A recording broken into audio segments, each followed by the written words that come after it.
Assalamualaikum warahmatullahi wabarakatuh. Bismillah, alhamdulillah. Wassalatu wassalamu ala rasulillah. La hawla wa la quwata illa billah, amma ba'd. Puji syukur kehadirat Allah subhanahu wa ta'ala atas semua limpahan karunia nikmatnya. Salawat serta salam mari kita selalu haturkan kepada junjungan kita Nabi Muhammad sallallahu alaihi wasallam. Semoga kita nanti selalu mendapat syafaat beliau hingga yaumul akhir nanti. Para jamaah rahimakumullah, kita lanjutkan kisah daripada pernikahan Nabi dengan Sayyidatina Zainab yang asalnya dinikahi oleh putra angkatnya. Masih ingat Pak sinten? Kalau ini Zaid, nggih. Zaid bin Haritsah. Para jamaah rahimakumullah, sekali lagi, satu-satunya nama sahabat yang disebut di dalam Al-Quran adalah Zaid. Lalu apa sebenarnya hikmah daripada penyebutan nama Zaid ini? Nah, ketika turun ayat tentang mengatur bagaimana anak angkat itu tidak boleh dipanggil dengan sebutan bin ayah angkatnya, yaitu panggillah mereka anak-anak angkat itu dengan memakai nama bapak-bapak asli mereka. Maka kemudian Zaid berkata, aku adalah Zaid bin Haritsah dan haram baginya dipanggil Zaid bin Muhammad. Nah, ketika nama Muhammad itu kemudian tidak boleh disematkan di belakang namanya, kemuliaan kemudian kebanggaan Zaid ini hilang, sehingga Zaid ini kemudian murung, sedih, gak nafsu makan. Maka kemudian Allah mengganti kemuliaan itu dengan sesuatu yang sangat istimewa, yaitu dengan mengabadikan namanya di dalam Al-Quran. Nah, jamaah rahimakumullah, ada seorang sahabat yang dikasih tahu Nabi, namanya Ubay bin Ka'ab. Ketika Nabi mengatakan, wahai Ubay, Allah memerintahkanku agar membacakan kepadamu surat ini, kata Nabi. Seketika itu Ubay ini kemudian menangis terseduh-seduh saking senangnya. Kemudian mengatakan, wahai Rasulullah, Allah menyebut namaku, katanya, untuk meyakinkan. Benar wahai Ubay. Maka dia kembali menangis terseduh-seduh saking bahagianya. Nah, ini ada seseorang yang namanya disebut, diabadikan di dalam Al-Quran. Alangkah bangganya, alangkah bahagianya seseorang, yaitu siapa Bapak? Zaid bin Haritsah. Itulah yang terjadi pada Zaid. Jadi penyebutan nama itu untuk menghibur, untuk mengembalikan rasa bangganya yang awalnya Zaid bin Muhammad kemudian dihilangkan, dan itu kemudian diganti oleh Allah dengan yang lebih istimewa, berupa namanya diabadikan di dalam Al-Quran. Nah, para jamaah rahimakumullah, ketika masa iddah daripada Zainab binti Jahash ini kemudian habis, berapa Pak masa iddah itu? 100 hari. Salah satu quru, bahasa Qur'annya salah satu quru. Salah satu quru itu kalau pas pas halangan ya berarti 3 kali halangan, atau pas haid itu. Tapi kalau pas suci berarti 3 kali suci. Itu kalau cerai. Kalau cerai meninggal 4 bulan 10 hari. Itu kalau cerai meninggal. Kalau hamil sampai melahirkan. Kalau hamil sampai melahirkan. Itulah yang disebut dengan masa iddah. Kemudian Nabi mengutus Zaid dengan mengatakan, pergilah wahai Zaid untuk melamar Zainab. Untuk siapa? Untukku, kata Nabi. Kemudian Zaid pergi menemui Zainab yang sedang membuat adonan roti. Kata Zaid, ketika aku melihat Zainab itu, hatiku napa kira-kira? Deg-deg gitu. Deg-deg plus mantan istri kemudian disuruh melamar. Gimana gitu ya? Berdebar-debar. Sehingga kemudian aku tidak kuasa untuk melihat Zainab. Lidahku ini rasanya koyo ana sing gandoli, kelu. Maka kemudian aku membelakanginya, kemudian saya berjalan mundur, kemudian saya baru mengatakan, wahai Zainab, aku diutus Rasulullah untuk melamarmu. Bagaimana tanggapanmu? Kata Zaid. Nah kemudian Zainab mengatakan, aku belum dapat memberikan keputusanku sebelum mendapat petunjuk dari Rabbku. Maka kemudian Zainab pergi ke tempat sholatnya untuk sholat istikharah. Nah para jamaah rahimakumullah, beberapa waktu kemudian Nabi mendatangi Zainab dan membacakan ayat yang sudah kita bahas pertemuan yang kemarin. Salah satu penggalanya adalah falamma qadha Zaidun minha watara. Maka ketika Zaid telah mengakhiri keperluannya dengan istrinya, yaitu menceraikannya, zawwajnakaha, kata Allah, kami nikahkan kamu dengan dia. Maka nikahlah Nabi kita Muhammad sallallahu alaihi wasallam dengan Sayyidatina Zainab dengan mahar perkiraan 400 dirham.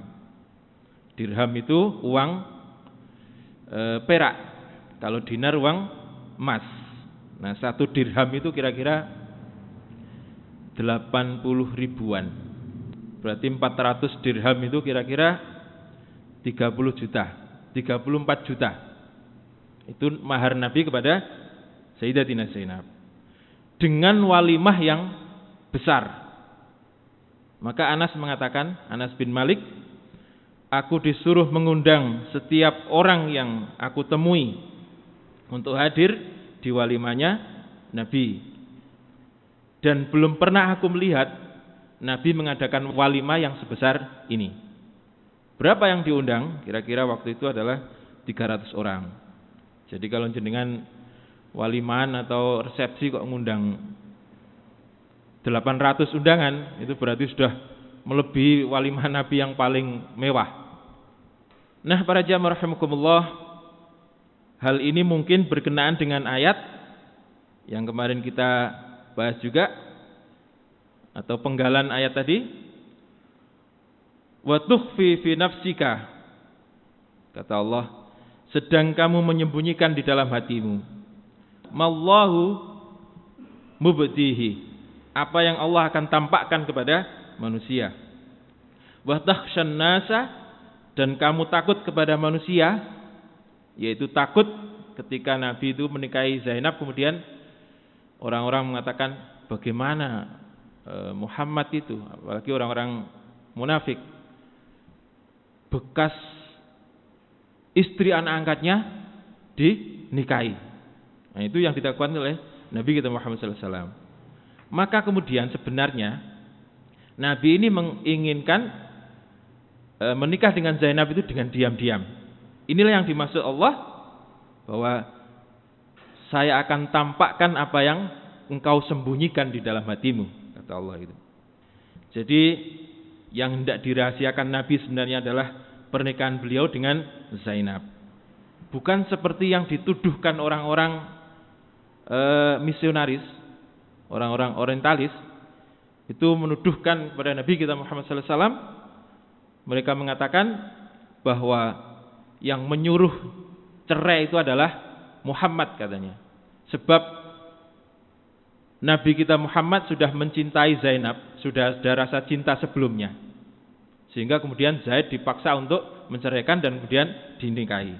Itu yang dikatakan oleh orang-orang misionaris atau orientalis. Ini adalah perkataan yang sangat mungkar. Bahkan kita tahu bahwa ketika Zaid itu mengadu kepada Nabi, kemudian Nabi mengatakan, pertahankan istrimu dan bertakwalah kepada Allah Subhanahu wa taala. Yang dikatakan Nabi kita. Nah, para jamaah rahimakumullah, apa hikmah kenapa Nabi kita mengutus Zaid bin Haritsah? Hikmahnya adalah untuk menepis anggapan orang-orang munafik bahwa Nabi telah jatuh cinta kepada Zainab sebelum peristiwa cerai itu. Bahkan yang menyuruh menikah adalah Allah Subhanahu wa taala. Itulah hikmah daripada Nabi menyuruh Zaid untuk melamar. Begitulah keadaan atau kehidupan daripada Nabi dan para sahabat. Bahkan Sayyidina Umar ketika melamar Fatimah kemudian ditolak, itu langsung mendatangi Ali.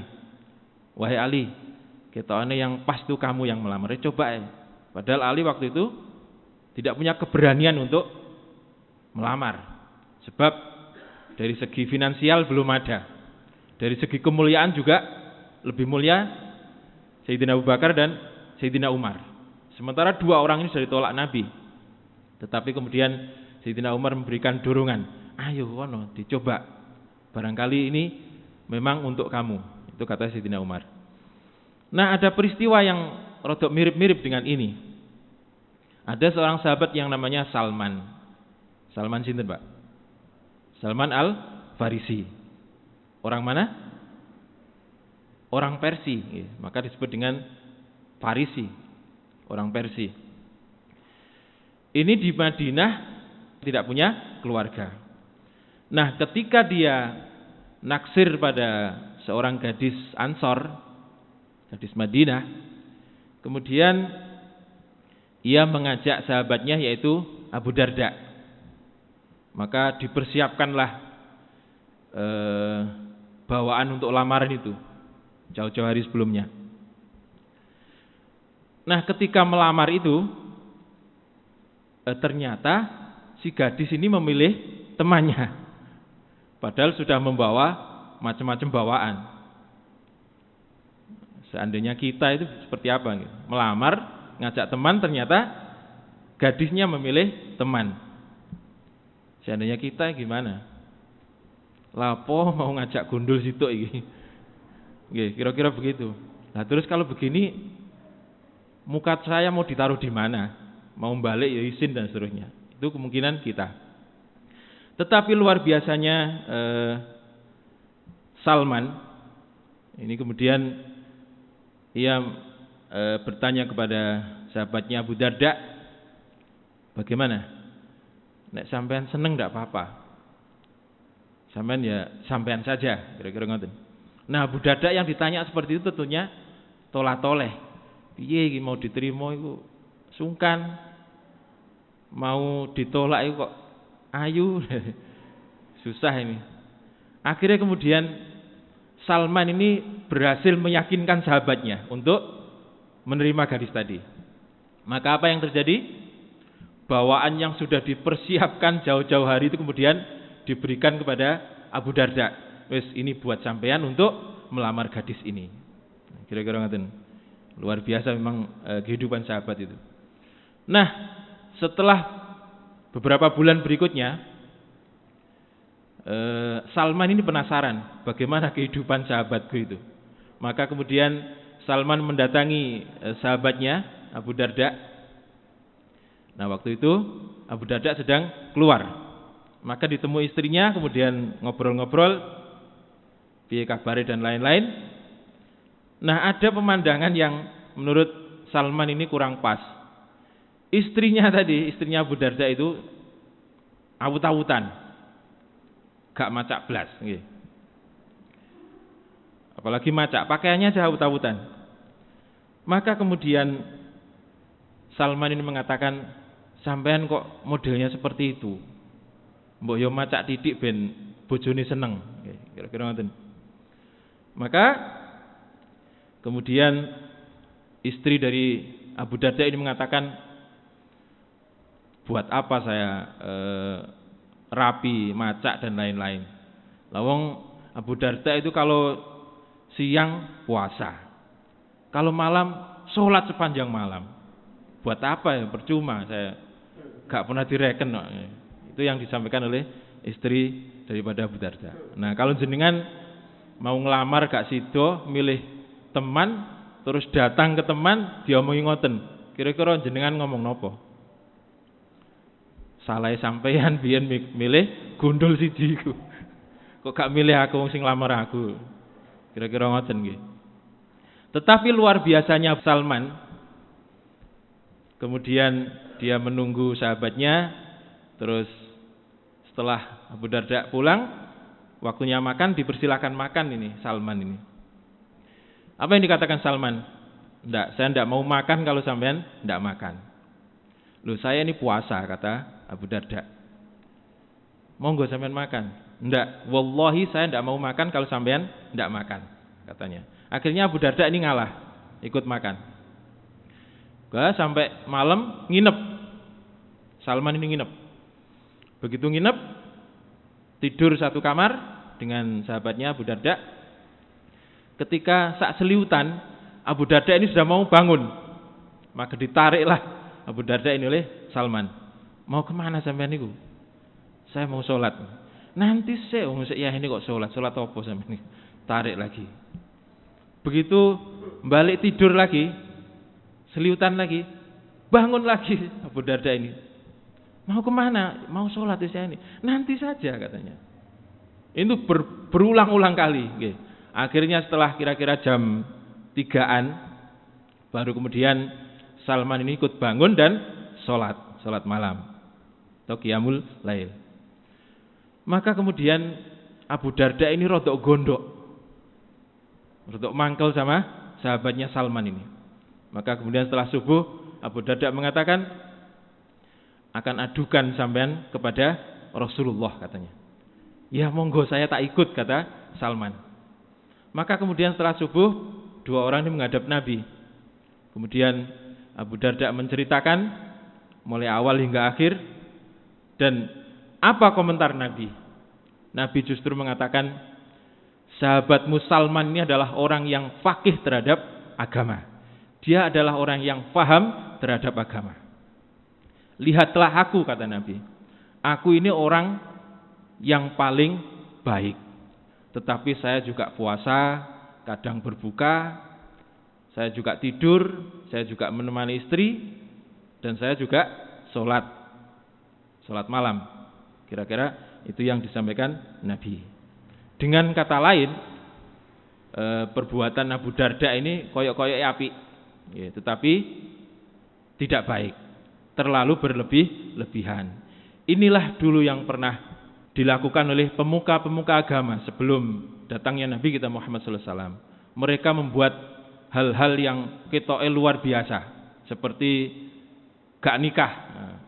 Supaya apa? Supaya fokus pada Allah, pada Tuhan. Seperti pendeta-pendeta dan rahib-rahib itu. Itu justru malah salah. Jadi tidak berarti kemudian kita beribadah itu hanya kepada Allah, tetapi masa sosial dan yang lain-lain tentu perlu kita perhatikan. Demikian, kurang lebihnya mohon maaf. Kita lanjutkan pada pertemuan yang akan datang dengan kisah para sahabat dan Nabi pada kisah berikutnya. Assalamualaikum warahmatullahi wabarakatuh.